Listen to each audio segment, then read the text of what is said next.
You would have been allowed on your outside.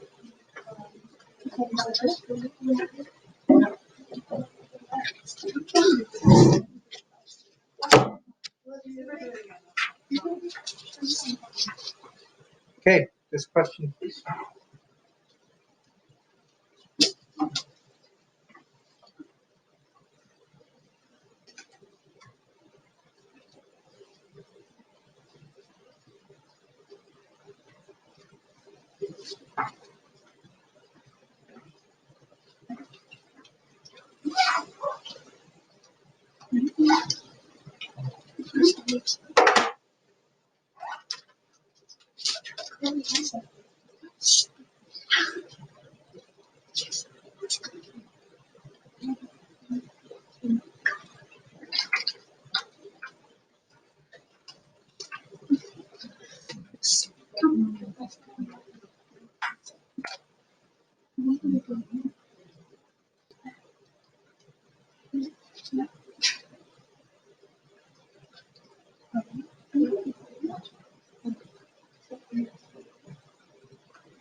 Okay, so a couple things.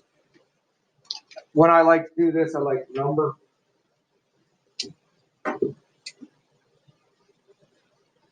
One, two, three. All we had to do was slip one.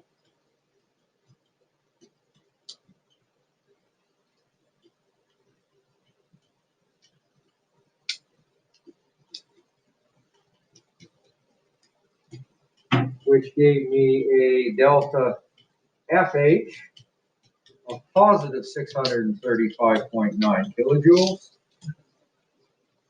To take two, I had to flip it.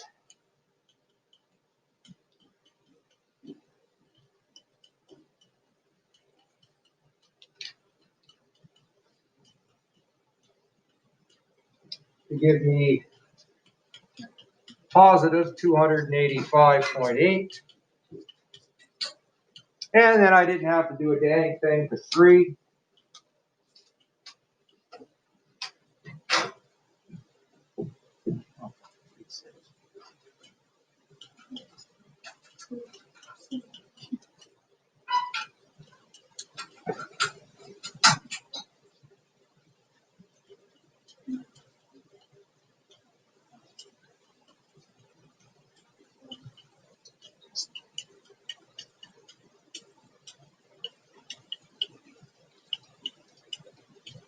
And when you add all of these guys together, our CAs will cross off, our oxygens will cross off, and our hydrogens will cross off, giving us the reaction. We have our CaO, calcium oxide, plus water,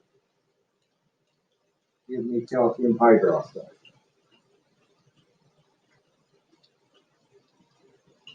What was our overall energy change for this reaction? Should be negative. What are we at? 8, 9, 14. What do we get? Sorry?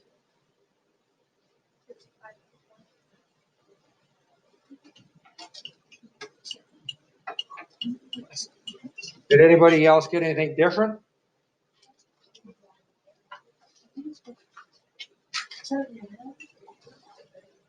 You are correct. That is a negative. I messed that up. That's a negative 65.4 because this is almost 900 and this is 986. So that was my fault. Now, why would I give you something like this? It's so easy. We've done this before. I didn't even actually make you multiply by anything. What type of reactions were all three of those reactions? Yes? They were formation. And that's where we're going to get the next step, this idea, if I have the formation, maybe I can use that to do some work without having to do the flippy stuff.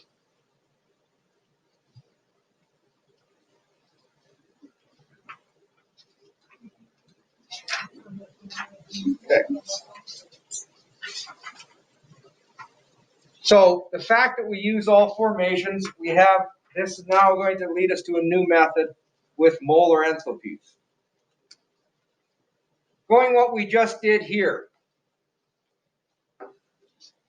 We had the molar enthalpy of the product, and these here were the molar enthalpy of formations of the reactant. So negative 986.1 kilojoules.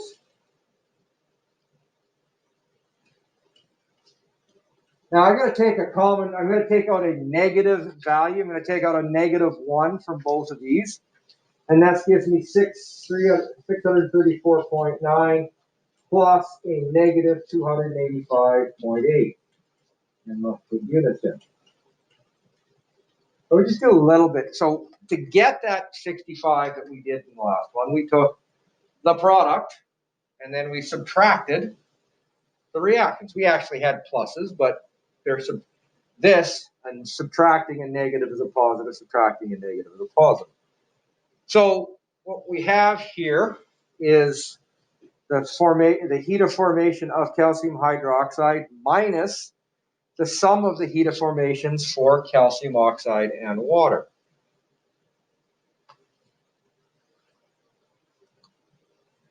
To generalize this into a larger case, we have the delta FH for the products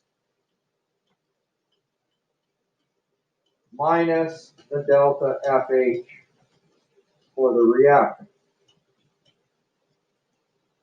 So the amount of energy required to form the products of this system minus the energy required to form the reactants for this system. Now I'm using the word form, but it can be ecto or exothermic at the same time. Whoops. Just put that in here. We had two of them. Using the sigma notation, this means now sum of. We only had one product, so we didn't need to worry about sum of that. But we had two reactants. So that's where we get this from. Which leads us, because we know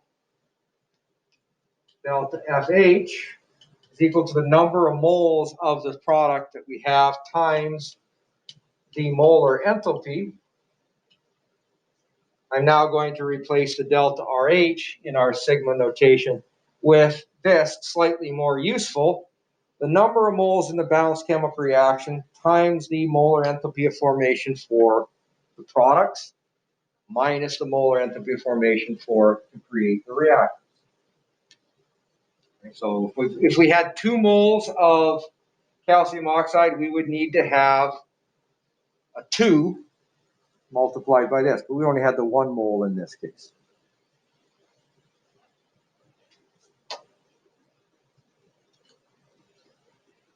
So this is it's not, to me, it's not an equation, it's a concept, okay? Because I basically, there's one or two times I don't write out the equation, but the energy required to create the products minus the energy required to create the reactants is just a modification of flipping and multiplying, etc., from what we talked about the last couple of days.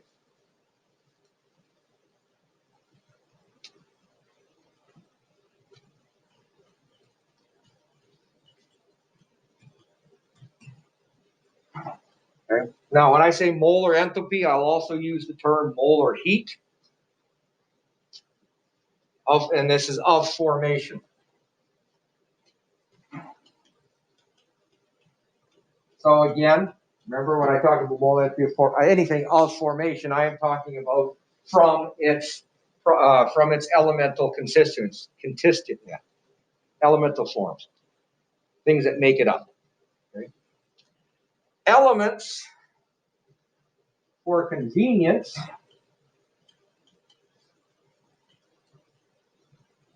basically are measuring, like all potential energy, because this is what molar enthalpy is. It's how much energy do I need to add? How much do I need to change the potential energy? I don't know what the potential energy of this pen is. I have to define the potential energy of this pen due to gravity, to the floor, or to the table. If I burn it, I have to answer Mrs. Whalen, but I have to determine based upon to its component parts. How much energy does it give me to get out? We don't have an absolute zero for potential energy. So we have to define a zero, and we do this with elements. Okay? So we basically say we are measuring how much energy does it take to go from its elements to its new combined form.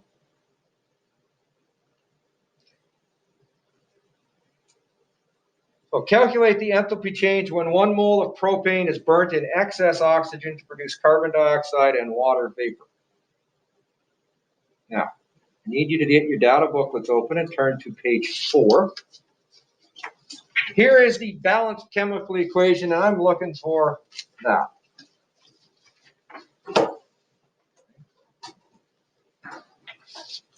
I want you to find me the molar enthalpy of formation for propane, carbon dioxide, and water. I did say gaseous water, which is different than liquid water.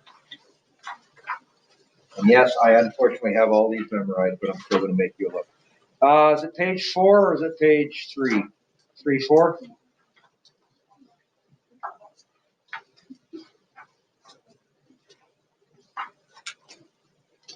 So we're looking at this page here.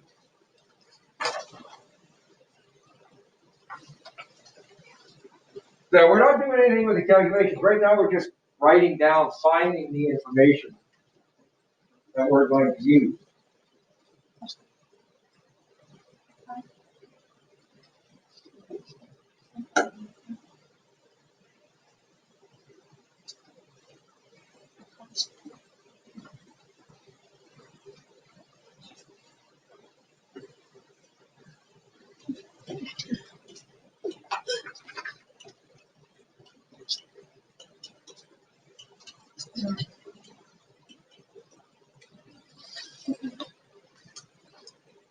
One thing that we do get messed up on is sometimes we'll use the 285 in this case for water.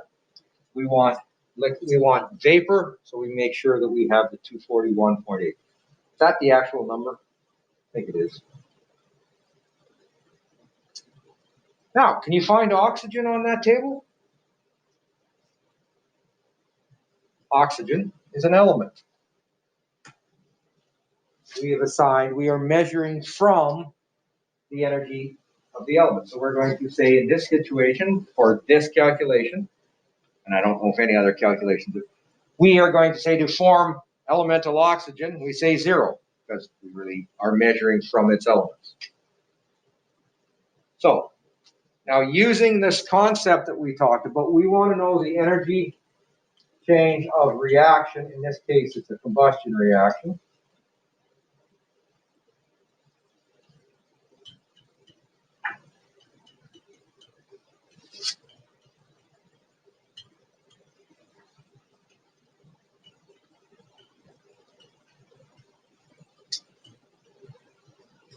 I will shorten that down later.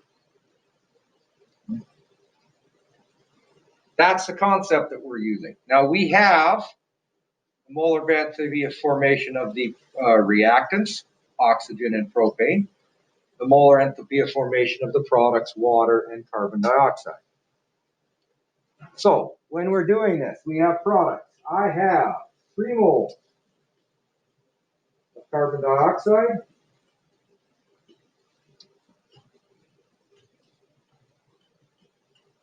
and its molar enthalpy is negative 393.5. I'm going to add that to 4 moles of water at negative 241.8.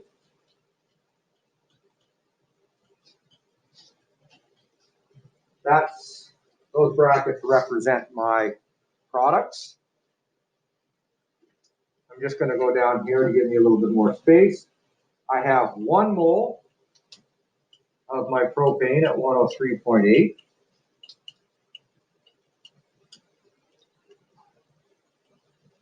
And I very rarely put this in. I have 4 moles of oxygen at 0.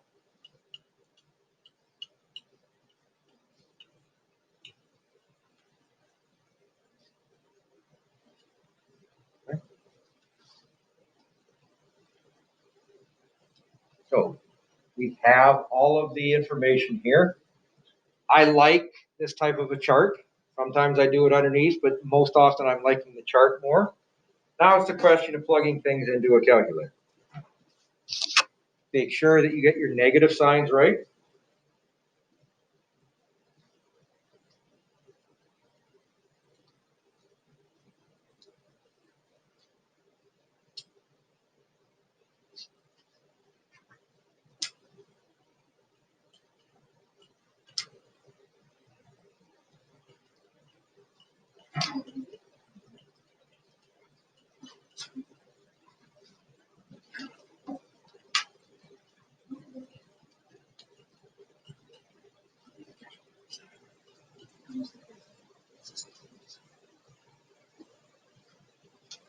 So the 2,147 kilojoules is the amount of energy required to create the products.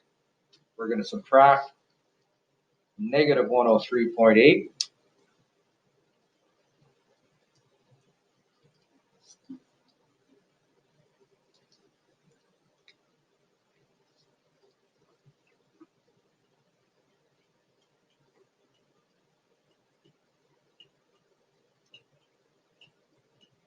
And my units are telling me that's kilojoules.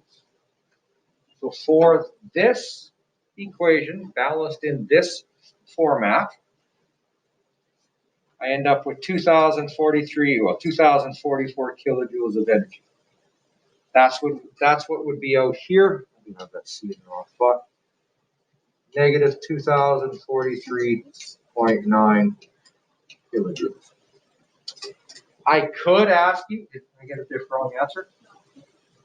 I could ask you for the molar enthalpy of combustion, but for this reaction, the molar enthalpy of combustion is 243.9 kilojoules per 1 mole of propane. So if I had balanced it differently, I would have had twice as much, and I would have divided by 2 moles.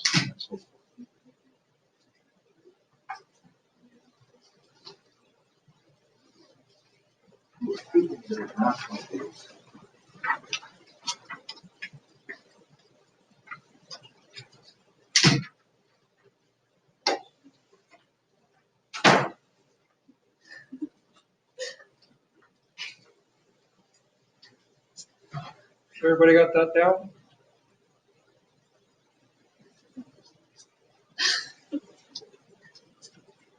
Most common mistakes that we make here, I already talked about this. Most common mistakes that we make is when we go to our calculator, we forget to plug it in.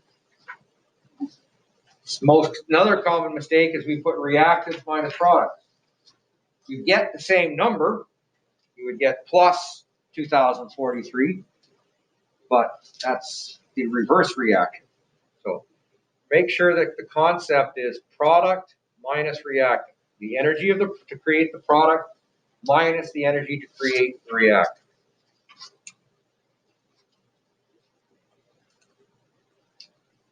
Okay, now this one's a bit different. It's going to use the same process. We want to know, experimentally determine the molar enthalpy of the molar heat or molar enthalpy of formation for carbon disulfide. Now, I believe it's carbon disulfide in the data booklet. It didn't used to be, but it might be.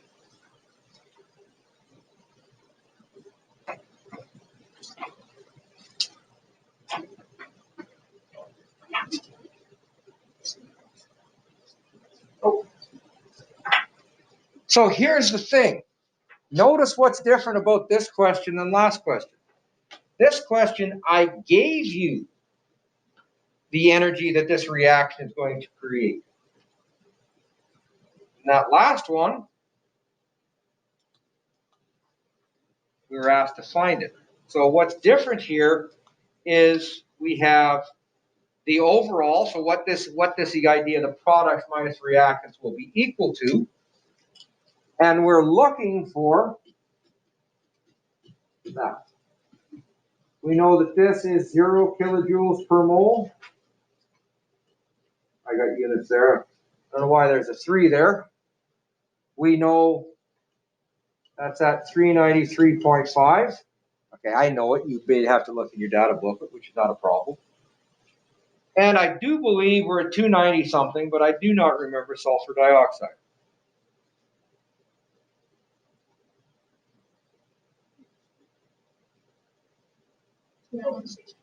Thank you. Negative 296.8.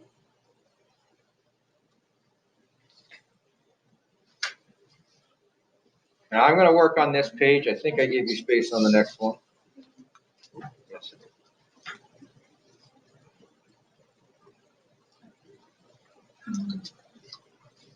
So,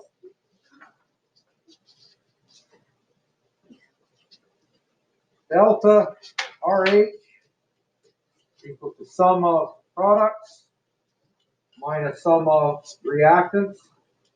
Yes, this is where I get a little bit lazy, and this is where I don't get too terribly grumpy if you don't put all the extra stuff in. What do we know? Well, we know that this is negative 175.3. The amount of energy that this chemical system gives off is almost 1100 kilojoules. We know the products. I have 1 mole of carbon dioxide.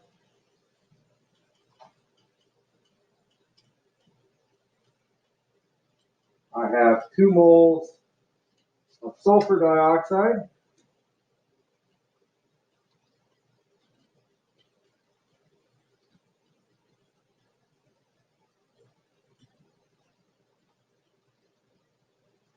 Minus, we have 1 mole of our CS2.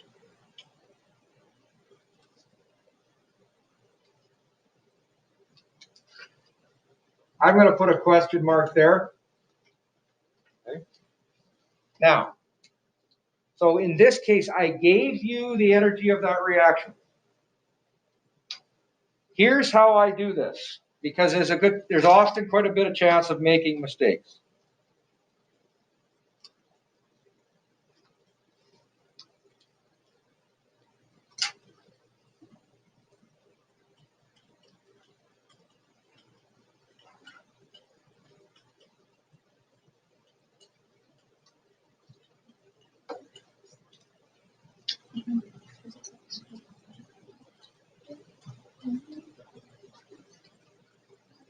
So I work with my reactants, which work with whatever I can finish on the side. And then I'm going to do my basic proper math. I'm going to add 987.1 to both sides.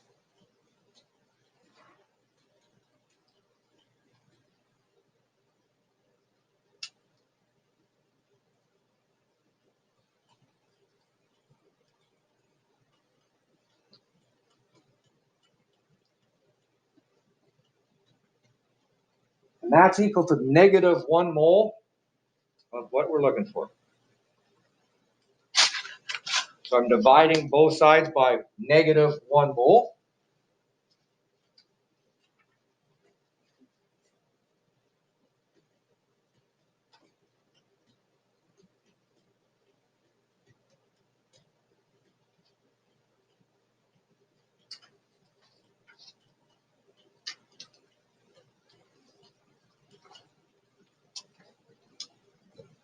Our answer is what we're looking for there is positive 88.2 kilojoules per mole.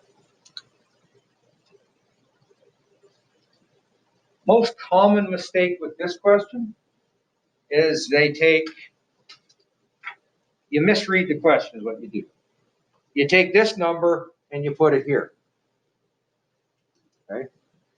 It's these numbers in this chart come off of the data booklet. This here is the overall energy change for this chemical system as it's being reacted. So this is a level of excellence question, but it's one that you can get if you read the problem. Where we make that mistake is the molar enthalpy of combustion is. The molar enthalpy of formation is.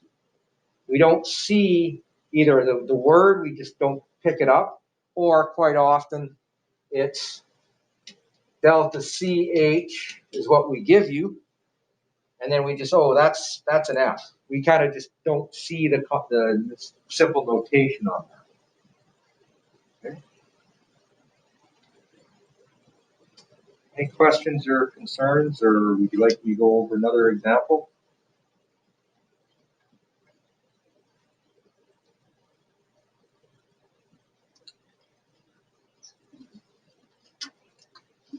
The other piece of information that we can get from the data booklet is something called thermal stability. Basically, how much energy does it take for this compound to break apart? How much heat do I have to do to add to this compound to break it apart? Okay.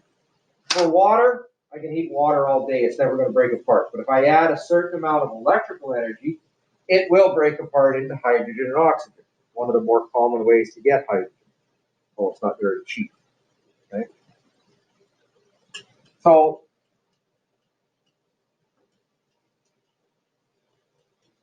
thermal stability is the tendency of a compound to resist decomposition to its elements under when I add energy to it. Water per se doesn't heat up, but if I add electrical energy, it does decompose relatively easily.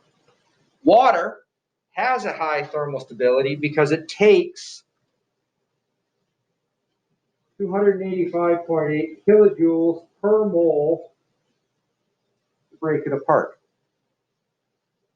I must add, make it an endothermic process, add that amount of energy. Where did I get that 285? Well, if something is decomposing, that's the opposite of formation. We are given in our data booklet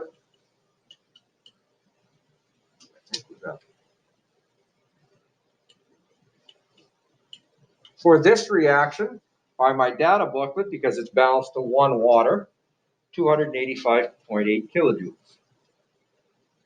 If I flip that reaction,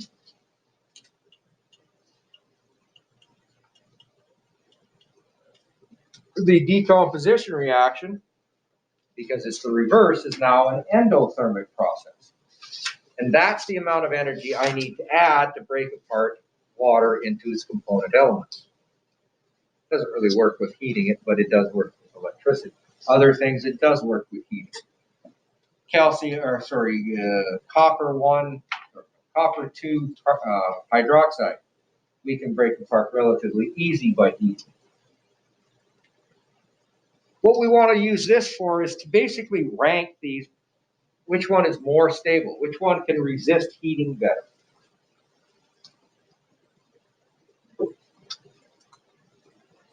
So here we have 5 compounds. Our molar enthalpy of formation in kilojoules per mole.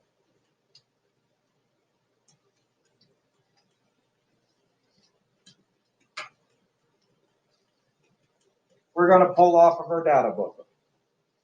Propane happens 103.8. I put the units down here because I'm lazy. I don't want to write them 5 times. Alexis, can you use your data booklet to find the molar enthalpy of formation for butane? Sean is going to do ethene. Jamie will do ethine. And Brooke will do ethane. Negative 125.7.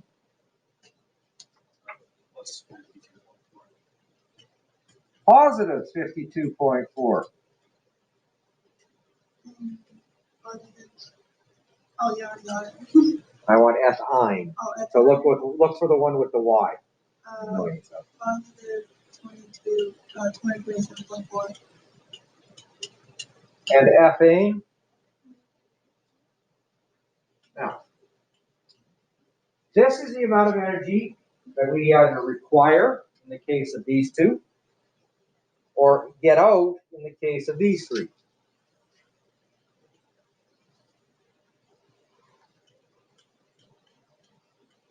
Now, let's look at the other way. How much energy is required for this to decompose? Positive 103.8. Positive 125.7. Negative 52.4. Negative 227.4. And positive 84. So what does this mean? Well, what does that positive mean when in front of the 103? Is it endothermic or exothermic? Yes. This is exothermic with the negative.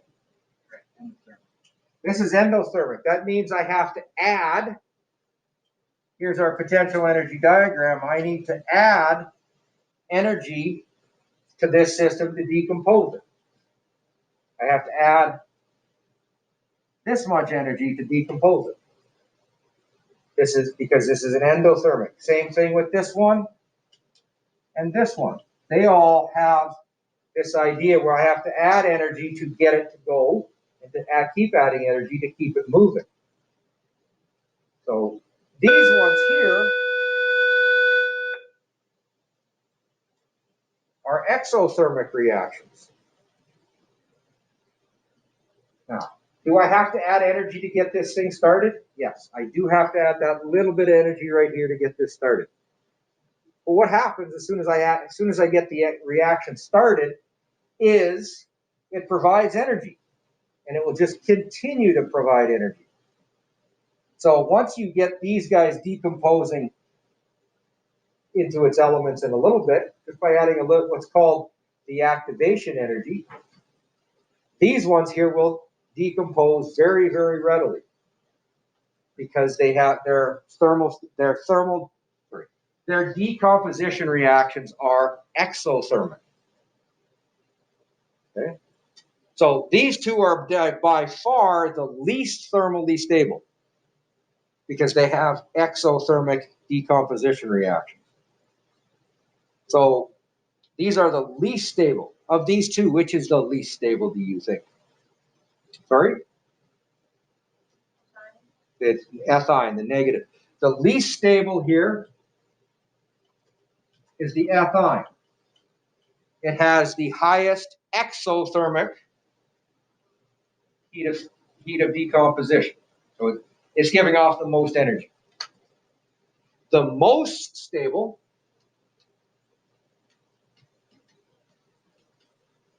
well, that one's easier to think about. Which of these three compounds requires the most energy to break it apart? Butane at 125. Butane is the most stable because we have to add the most energy to continue to break it apart. It goes butane, and propane, and ethane, and then finally ethene.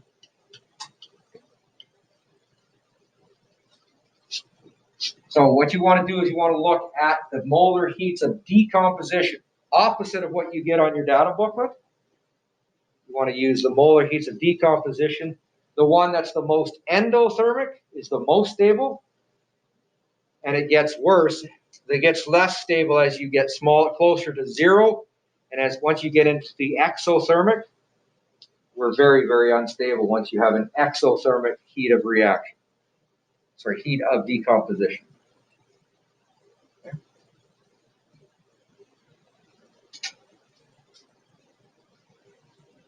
You have 5 questions. Now, question number 10 is exactly like our second example.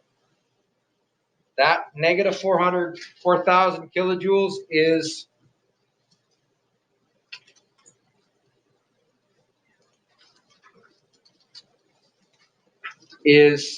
this. It goes over here on our reaction.